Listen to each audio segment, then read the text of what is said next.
안녕하세요. 최태웅입니다. 오늘은 2024년 정부정책 수혜주를 찾아보도록 하겠습니다. 잘 아시는 슈카월드님과 정부의 코리아 디스카운트 관련 담화 이후 정부는 PBR이 낮은 기업들에게 배당을 확대하게 하는 등의 방안을 마련하겠다고 발표했습니다. 관련 발표 내용에는 논란의 금투세 폐지 등도 들어있었지만 오늘은 정책 수혜주만 확인해 보도록 하겠습니다. 배경에는 슈카님과의 인터뷰도 영향은 있었겠지만 사실 옆나라 일본의 영향이 더 크다고 생각합니다. 코스피가 지난 10년 동안 잠깐 상승하는 척 하다가 다시 박스피를 형성하고 있는데 이런 코스피와 다르게 일본 증시는 아주 날아오르고 있습니다. 35,000도 뚫고 36,000까지 상승한 니케이 지수입니다. 이렇게 상승했음에도 여전히 상승 여력이 있다고 판단되고 있으며 이렇게 상승한 일본 증시 보면 새삼 워렌 버핏이 대단해 보입니다. 워렌 버핏은 이미 일찍 일본에 투자를 진행했었고 그 결실을 또 수확 중에 있습니다. 어쨌든 오늘의 주제로 다시 돌아와서 2024년부터 한국 증시는 일본과 다르게 난이도 극악 등 안 좋은 수식어가 붙고 있어 정부가 더욱 눈치를 보고 있는 듯합니다. 그래서 내놓은 방안은 옆나라 일본은 왜 이리 잘 나갈까를 벤치마킹 하겠다고 하는데 이는 아주 좋은 선택이라 생각됩니다. 그러면 일본이 어떤 정책을 했길래 그럴까 확인해보면 먼저 일본 정부가 나서기 전 사실 행동주의 펀드들의 적극적인 주주 제안들이 있었습니다. 그리고 이를 일본 금융 당국이 호응하고 PBR이 낮은 기업들은 주가를 올리기 위한 구체 방안을 공시해라. 그리고 충격적인 건 너네 계속 PBR 1 이하면 상장 폐지 시켜버릴 거야 라는 경고도 있었습니다. 꽤 강수를 두었고 아주 보기 좋게 일본 증시는 전성기를 다시 누릴 수 있게 되었습니다. 물론 일본 기업 자체가 튼튼하고 잘 나가고 있었던 점도 있지만 한국에도 저 PBR 주식은 많기에 도대체 어떻게 벤치마킹 할지 확인이 필요해 보입니다. 2월 중에 개선책을 내놓고 공개하겠다고 밝힌 한국 정부입니다.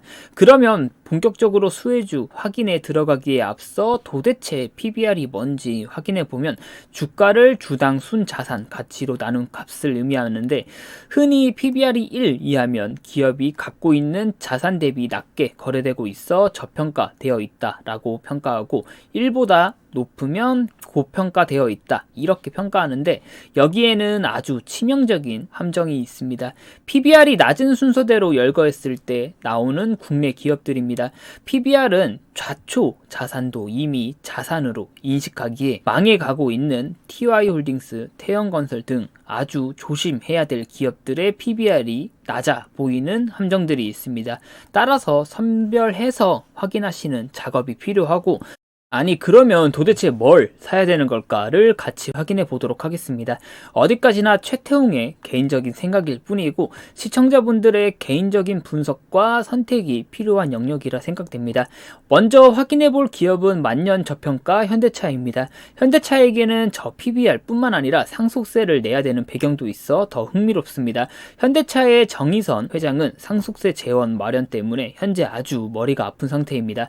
옆집 삼성 보니까 최근에 상속세 때문에 아주 말도 많고 현대차도 대책이 필요해도 하루빨리 필요한 게 눈에 뻔히 보이고 있는데 여기서 배당금을 눈 감고 더 올릴까 생각해보면 분명 반대 의견으로 그동안 주주 생각도 없었고 배당도 크게 확대 안 하던 기업이 상속세 내겠다고 배당금을 올려 등 이런저런 반대 의견들이 무조건 나올 것 같아서 눈치를 보고 있었는데 정부가 팔 걷고 나서서 도와주고 있는 형국이라 생각합니다.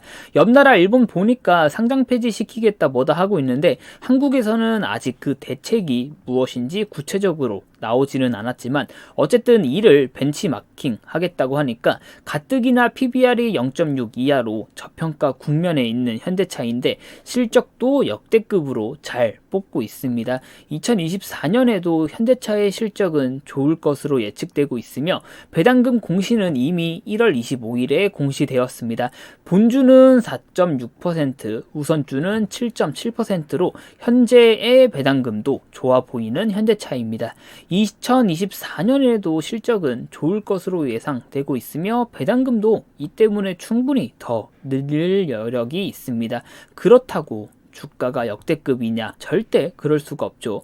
만년 저평가 국면에 있는 현대차로 날개를 제대로 펼치지도 못하고 있습니다. 우선주까지 합쳐도 시가총액이 45조가 안 되는 기업이 현금성 자산만 20조 들고 있으며 현대차의 우선주는 본주와 계리율 생각해보면 정말 괜찮아 보입니다. 정부 정책 수혜주로 평가를 안 받아도 좋아 보이는 현대차 우선주입니다.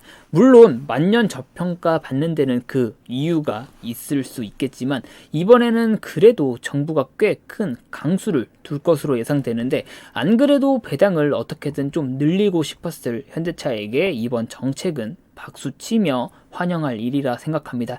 그러면 다음 섹터들 확인해 보겠습니다. 저 PBR 순서대로 확인해 보면 증권주도 여러 개 보이고 은행주도 많이 보일 수밖에 없습니다. 특히 은행주는 들고 있는 현금도 아주 많고 PBR이 0.5를 넘는 기업을 찾기가 더 어렵습니다. 하지만 두 섹터 모두 ELS를 포함하여 여러 문제들이 있고 특히 은행주는 외국인 지분율이 너무 높아 배당 성량을 높이기엔 눈치도 보이고 신경 써야 될 게 너무 많습니다. 하지만 그럼에도 불구하고 기업 은행을 포함하여 지방은행 금융지주들은 좋아 보입니다. 외국인 지분율도 낮고 가지고 있는 현금성 자산도 비율로 따져봤을 때 아주 좋은 편입니다. BNK 같은 경우 주가도 역시 늘 저평가에 있고 PBR도 0.3 이하입니다. 물론 늘 저평가에 있는 이유가 있겠지만 이번 정부의 발표에 따라 실효성이 없을 수도 있겠지만 기대해 볼만하다 생각합니다. JB금융지주는 제법 상승해서 분위기가 좋지만 여전히 PBR은 0.5 이하입니다. 기업은행도 늘 돈도 잘 벌지만 늘 저평가 국면에 있고 PBR은 2023년 기준 0.3 이하로 평가되고 있습니다. 이외에도 더 기대가 되는 섹터는 지주사들이 있습니다. 지주사는 기업별로 구조가 너무 상이하고 다르지만 대부분의 지주사들이 PBR이 0.4를 넘기기가 어려운 상황입니다. 따라서 정부가 이번에도 기대를 저버리지 않고 실효성이 없는 정책을 들고 올 확률이 높지만 부디 이번엔 일본을 잘 벤치마킹하여 한국 증시도 박스피를 벗어날 수 있으면 좋겠습니다. 이상이고 구독과 좋아요 그리고 댓글은 큰 힘이 됩니다. 날이 추운데 다들 감기 조심하시고 1월도 이제 끝나가는데 마무리 잘 하시고 하루에 한 번이라도 웃는 날이 되셨으면 좋겠습니다. 또 올게요.